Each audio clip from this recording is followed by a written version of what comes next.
You ate the salad. You skipped the dessert. You chose the healthy option, the grilled chicken, the whole grain bread, the fruit bowl. And yet a few hours later, something didn't feel right. Maybe the energy crashed. Maybe the cravings came back harder than ever. Maybe if you had checked your glucose, you would have seen something that doesn't make sense at first glance. The numbers went up. Even after doing everything right, this is one of the most confusing and most common experiences for anyone trying to take their metabolic health seriously.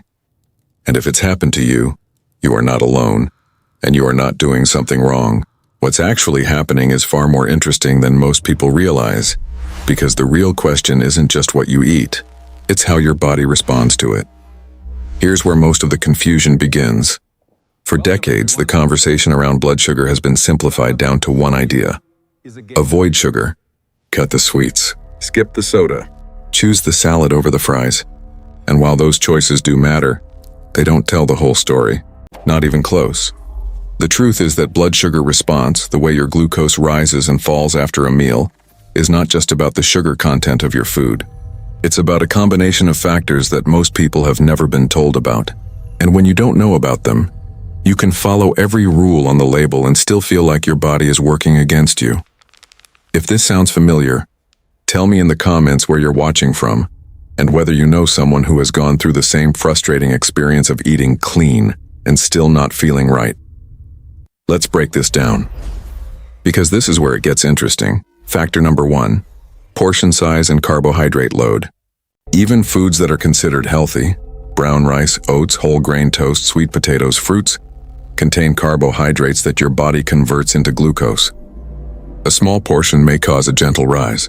A larger portion of the same food, that can push the curve much higher, even if not a single gram of refined sugar was involved.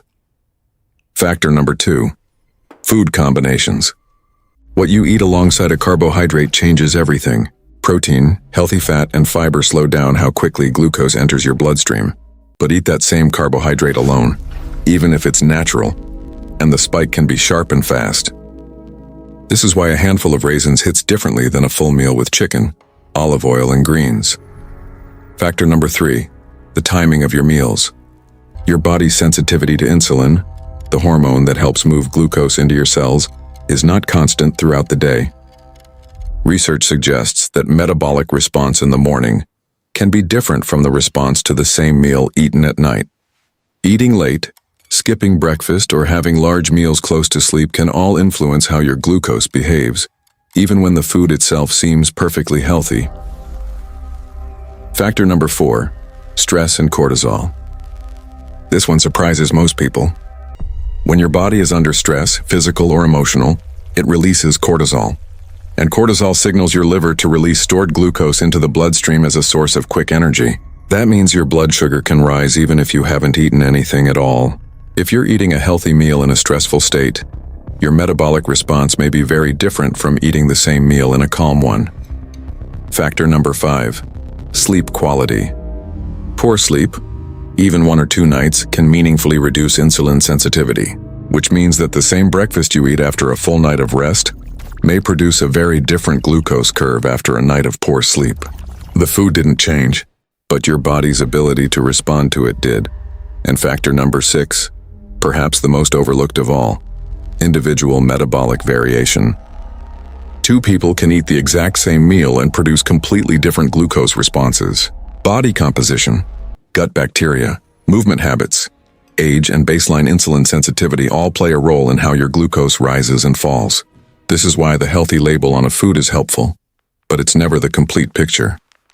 Now here's what most people miss when they look at all of this. The problem isn't that healthy food is bad. The problem is that the modern definition of healthy eating was built around calories, macros, and food labels, not around metabolic response. We were taught to count grams and check ingredients, but we were rarely taught how our own body processes those ingredients in real time. And the food industry hasn't helped. Products marketed as sugar-free, low-fat, organic, or natural are often still capable of producing significant glucose responses. A granola bar with no added sugar can still trigger a spike. A smoothie made entirely from fruit can behave very similarly to a glass of juice in terms of how fast glucose rises. This is the modern metabolic confusion, not a failure of willpower, not a lack of discipline, just an incomplete map of how the body actually works. So what does a smarter approach look like? It starts with understanding that glucose management isn't just about avoiding one ingredient. It's about supporting how the whole system responds. That means thinking about food combinations, not just food choices. It means considering movement after meals, which can help the body use glucose more efficiently. It means protecting sleep, managing stress, eating with awareness of timing and portion alongside quality. And for many people, it also means looking at nutritional support options that are designed to work alongside a healthy routine, not replace it. Formulas like GlycoHarmony were developed with ingredients that may help support the body's natural metabolic processes as part of a broader approach to balance, not as a magic answer and not as a substitute for healthy choices, but as a tool for people who are already trying to do the right thing and want additional support for their routine.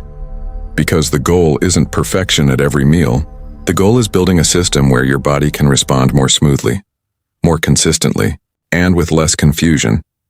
If today's video helped you see blood sugar from a different angle, that's exactly what this channel is here for. The science of glucose doesn't have to be overwhelming. It just has to be explained in a way that makes sense for real life.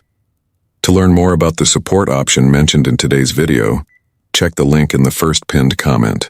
That's where you'll find more information about the formula, the ingredients, and how it may fit into a smarter daily routine. Take care of your metabolism, because it's taking care of everything else.